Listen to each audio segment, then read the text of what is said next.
Bonjour Paul Petitjean. Bonjour Claude Tran.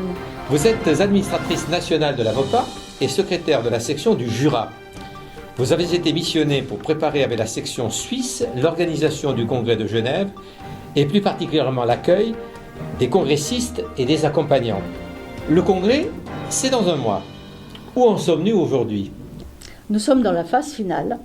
Le congrès va se passer dans un hôtel prestigieux, l'hôtel Warwick, plein centre de Genève, à côté de la gare, accès facile, etc.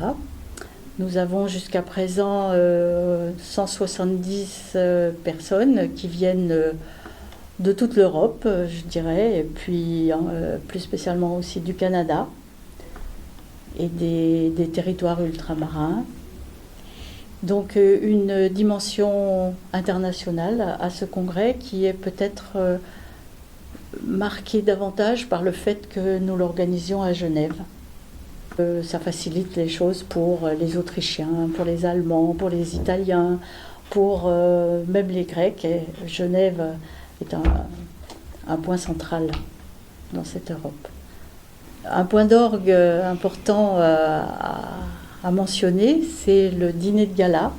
À ce dîner de gala, nous allons recevoir évidemment les délégations de l'étranger, de l'Europe élargie, on va dire, et de tous les départements que j'ai déjà mentionnés.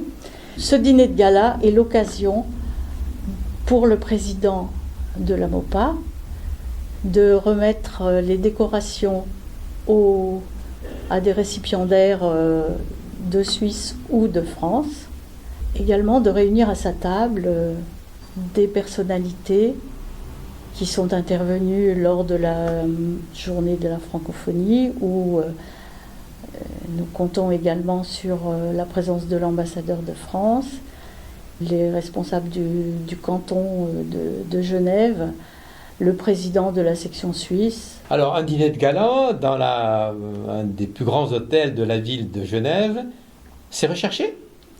C'est recherché, c'est très apprécié. En témoignent les inscriptions. C'est très recherché parce que c'est une occasion de retrouvailles aussi pour beaucoup de présidents de sections départementales qui se connaissent, qui ont des relations amicales. Et donc le plan de table, c'est vraiment un casse-tête.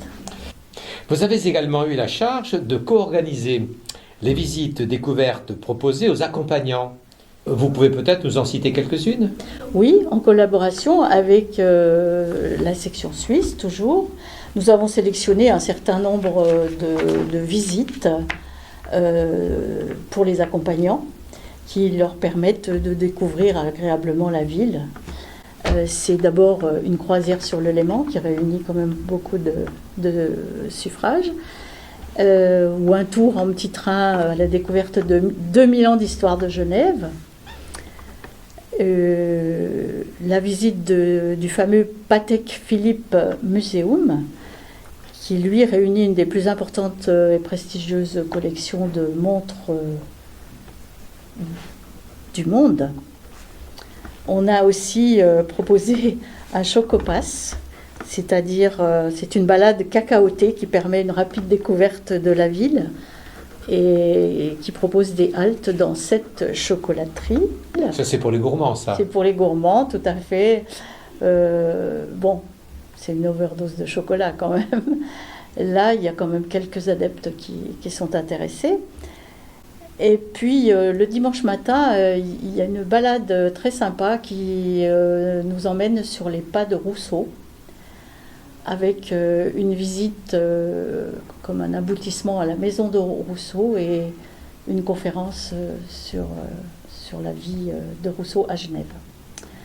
2 excursions très différentes proposées le lundi, donc quand tous les travaux seront terminés.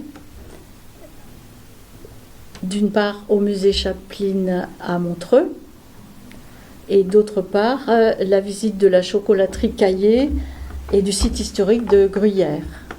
En résumé, venir au congrès de la MOPA de Genève, c'est du tourisme culturel et gastronomique pour les accompagnants, c'est aussi du travail pour les amopaliens participants à ce congrès, pour les congressistes. Oui, bien sûr. Avant de pouvoir profiter eux-mêmes de la découverte des excursions proposées le lundi, il y a bien sûr la partie statutaire, qui est l'Assemblée générale, et l'Assemblée générale pendant laquelle on approuve les comptes, pendant laquelle on vote pour le renouvellement des membres du CA. Et puis ensuite, il y a la réunion de ce même CA qui permet la désignation, enfin le vote d'un ou d'une nouvelle présidente, puisque notre président a terminé son mandat. En résumé, comment se sont déroulées les relations avec nos homologues suisses pour l'organisation de ce congrès? Dans la bonne entente, en bonne intelligence, je dirais, par des relations cordiales et franches avec les organisateurs suisses et des visites aussi sur place pour un peu se rendre compte des lieux et de ce qu'on peut attendre pour une organisation aussi complexe. Merci Paul Petitjean. Merci à vous, Claude.